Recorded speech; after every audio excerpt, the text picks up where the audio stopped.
If you've been hoping for a second chance with your ex, well, you've probably heard all about no contact. And if you're watching this, you probably even bit the bullet and decided to give it a try. But maybe now it's been, a few days or even weeks without any tangible results, and it feels like you made a huge mistake. You probably feel like the need to talk to your ex right now, no matter what happens. But before you give up on no contact, just give me a few minutes of your time and let's talk a little bit about it. I'm Brad Browning. I'm a relationship and breakup coach with over 10 years of experience under my belt, and I've helped tens of thousands of people get a second chance with their ex, both here on YouTube and through my coaching program. And that's how I know that no contact really is the most effective method for getting your ex back. It's really what I recommend in almost all situations. But I'm sure that words don't really mean much to you right now. You feel like you're at the end of your rope here. You have to contact your ex or you won't make it. And I understand that feeling very well. But before you go any further, let's take a step back and look at this logically. So I'm going to go over the reasons that you probably feel like giving up on no contact, and I'll tell you whether or not those reasons are valid. Because it does turn out there are a few reasons to break no contact, but you need to make sure that you're doing it for the right reasons, or else you're going to regret this decision. So let's get into it, starting with reason number 1, it's not working. Now, I get emails every single day from people who feel like their situation is, so unique that they can't use no contact. And most of the time, I am able to make them understand why sticking with no contact is the right choice. And these are the people who usually do get their exes back. So here's what I tell them that stops them from giving up. Now, it often feels like no contact is doing nothing at all. It feels like it's making you and your ex drift even further apart. But the truth is that it's affecting your ex more than you think. The reason that it feels this way is the exact same reason that no contact works. So there's 2 possible scenarios here. One, your ex has just gone silent and isn't reaching out to you at all. It can feel like they don't care about you, like they're moving on. But this is almost never the case. In reality, your ex is probably thinking about you a lot, even more than they would if you two had stayed in contact. They're actually missing you like crazy. And of course, they don't want to make this obvious to you for a lot of reasons. They don't want to look desperate, they don't want you to know that they care, and they don't want to lose face. And because the two of you aren't in contact, it's pretty easy for them to keep you from finding out how they really feel. In the second scenario, your ex is reaching out to you. Maybe they're telling you how upset they are, how mad they are at you, or that they're totally over you. But the truth is, this isn't really a bad thing, and it definitely doesn't mean that they are actually truly upset at you because you went no contact. This is a sign that they're actually still extremely invested in the relationship, and by going no contact, you've actually driven them crazy. In fact, when your ex contacts you to tell you how much they miss you, to ask how your day was, or even to tell you that they hate you, the takeaway is really the same, and that is that no contact is working. Any kind of message after no contact means that they're thinking about you, and that, of course, is a great sign for your chances. So don't throw it all away because your ex, is or isn't having a reaction to no contact. This honestly matters very little at this stage. The truth is that if you have any hope at all with your ex, then no contact is going to help set you up in a much better position to actually reconnect with them when the time does come. And breaking no contact now is only going to hurt your chances. Trust me on that. Now, the second reason that people feel like they have to break no contact is because it's too hard. I know that you probably thought that it would get easier after a few days, but no contact doesn't always let up. It can be a very painful process depending on how close you were to your ex. It makes you realize how intertwined your lives were and how much you relied on them to get through your day. Every time you see something that you want to show them or think of a question to ask, you feel that pang of sadness in your heart. But I'm here to tell you that while it's extremely painful, this is actually a sign that no contact is going to work. I mean, think about it. The more you want to break no contact, the more your ex is being affected by it. Because that desire to reconnect with your ex is driven by how close the relationship was. The more dependent you two were on each other for your emotional health and well-being, the more you're going to want to reach out. And if you're on the edge of ending no contact purely because of the discomfort you feel, because you can't reach out to them, that means that they probably feel just as bad, if not worse, than you do. So yes, the harder that no contact is for you, the harder it is for your ex, and this is what's going to drive them to come back to you. Remember, you weren't the only person in this relationship. You two built this together. You care about them and they care about you. It's really that simple. So before you break no contact because you feel like you just can't bear it any longer, remember that your ex is going through the same thing. Do you really want to be the one to break first? Because this is one situation where holding out is going to be worth it. And if you're somehow still skeptical about the effectiveness of no contact in general, then click the link in the pop-up here or the description below to watch my recent video on why and how no contact actually works so well. Now, reason number 3 you might want to break no contact, they're in the hospital with something serious. So, maybe you get a text from your ex or even a mutual friend that your ex or someone very close to them is very sick in the hospital and they want you by their side. And this is actually a situation where you should usually break no contact. Some things are more important than no contact, and obviously life and death situations are one of them. So if there's a chance that your ex or someone close to them might not make it, then you're obviously going to regret ignoring that text. Believe me on that one. So as unlikely as it is, if this is your situation, do put no contact on hold, reach out to your ex and see how they're doing. If they want you by their side, then go to them and support them however they need. I realize this does go against no contact in a big way, but not only is it the right thing to do, it's actually maybe going to help your chances as well. You're showing your ex that you're willing to put things aside and help them when they need you the most. You're showing them that you can be relied upon and that you're, essentially their family. So don't miss out on this if you do want them back. Because, supporting somebody in a time of extreme difficulty can create a bond that is actually stronger than anything. And at the same time, an illness or an injury like this can make your ex really reevaluate their priorities and their wants. And so it could make, no contact irrelevant before you know it. But I will caution you, do not bring up the relationship in any way if you do happen to see your ex in this position. You don't want to use this situation to your advantage in any way. It really won't be effective in the long run. All right, now let's move on to reason number 4, because you feel hopeless. Now, of course, feeling hopeless is pretty normal during a difficult time like this. And if you do feel this way, just know that breaking no contact isn't the answer. Because trust me, your ex isn't going to make you feel better. At least not for long.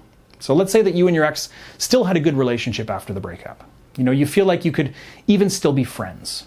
So you decide that you can't take it anymore and you break no contact. You call them up and, just hearing their voice feels like a weight is lifted off your shoulders. They're happy to hear from you as well, but no matter how long you talk on the phone, no matter how good it feels to connect with them again, sooner or later, you're going to have to hang up. And then you're going to truly be all alone. You'll probably feel worse than ever. Because not only have you broken no contact and potentially ruined your shot at a real second chance with your ex, you also no longer have that conversation to look forward to. So now you're not working towards anything.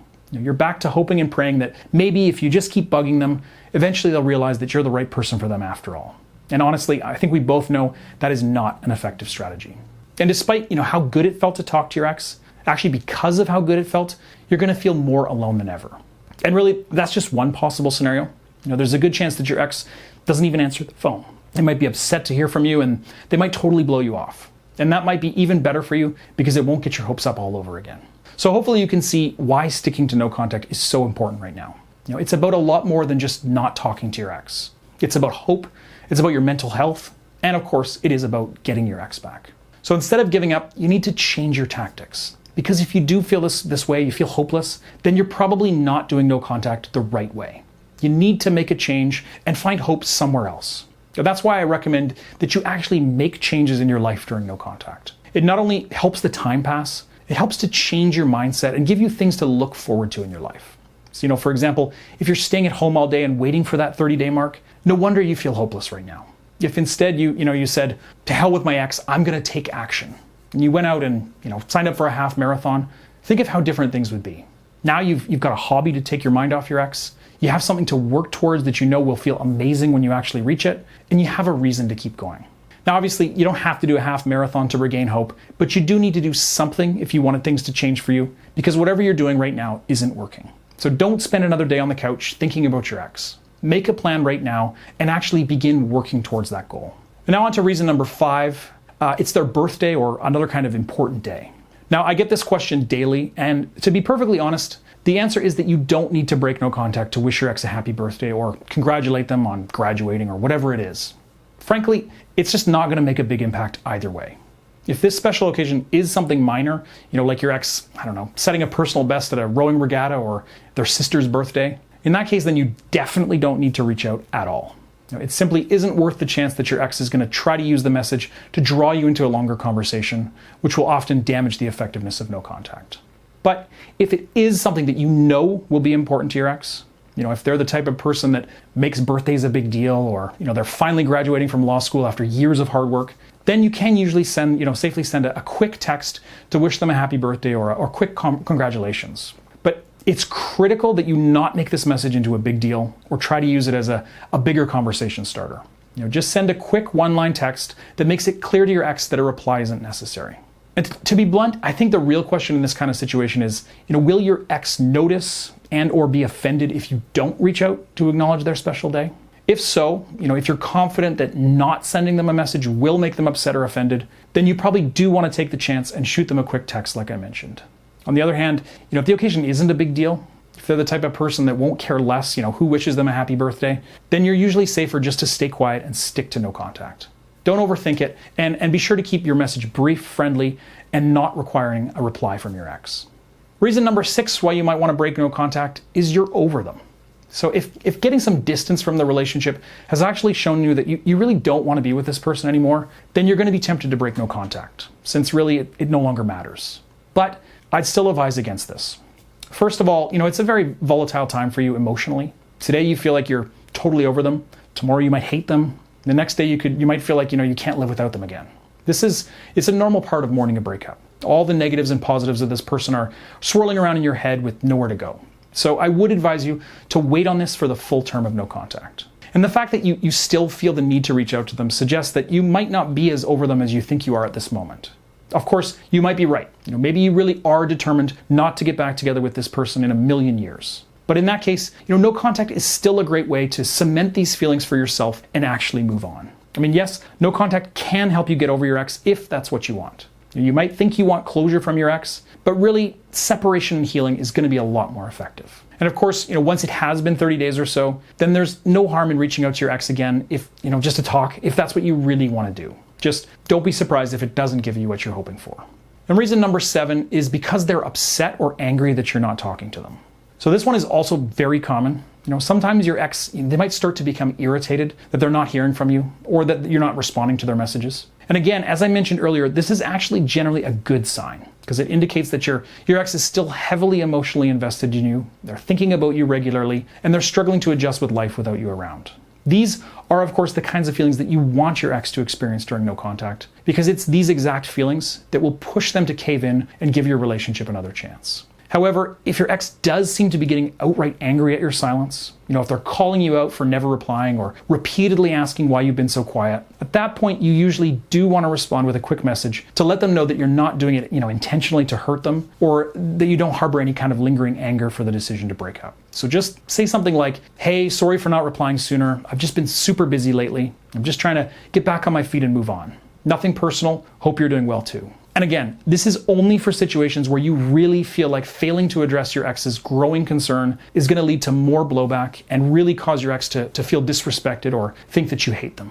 If you are in the kind of situation where you're not sure whether your ex's attitude warrants this kind of reply, please consider signing up for my one-on-one coaching program at breakupbrad.com/coaching so that I can learn more about your unique scenario and we can develop a plan together. Sign up right now at breakupbrad.com/coaching so that I can begin working with you today while there's still time to ensure you handle the situation properly and you actually maximize your chances. And reason number 8, they need their stuff back. So if your ex reaches out to you to get their stuff back or pay a bill or really anything that only you can do because it involves you and the relationship, then you do usually need to temporarily break no contact. Now, don't use this as an excuse to throw the whole thing away. This kind of violation of the rule isn't harmful and unfortunately is usually necessary.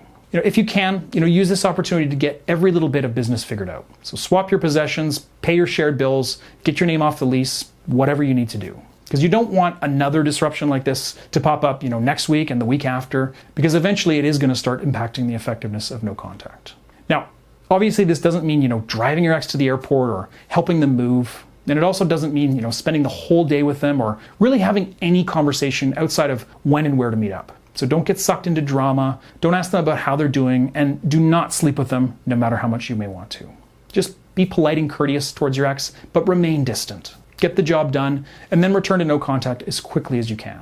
I actually made a whole video about this previously. It's all about how to apply no contact when you have to see your ex regularly because you still live with them, work together, or go to the same classes at college, etc. So click the pop-up here or the link in the description below to watch that full video next. So now you know when you should and shouldn't break no contact. But what are you supposed to do if you're still struggling to keep no contact, even though you know it's the right choice? Yes, while you may not have broken no contact, you have wavered in your commitment to yourself, and this kind of disruption is going to prevent you from fully engaging with the process. So you need to make a decision in this moment. Ask yourself one question. Am I going to complete at least 30 days of no contact with my ex? And if you say yes to this, then you need to make the decision to stick it out to the end. No more second guessing your decision. Stick to the plan and see it through, and you're going to like the results. If you need a little more motivation, more tips to make it work, then head over to breakupbrad.com and watch my full free video presentation there. That's it for this one. Thanks for watching all the way to the end, guys. I will see you in the next video.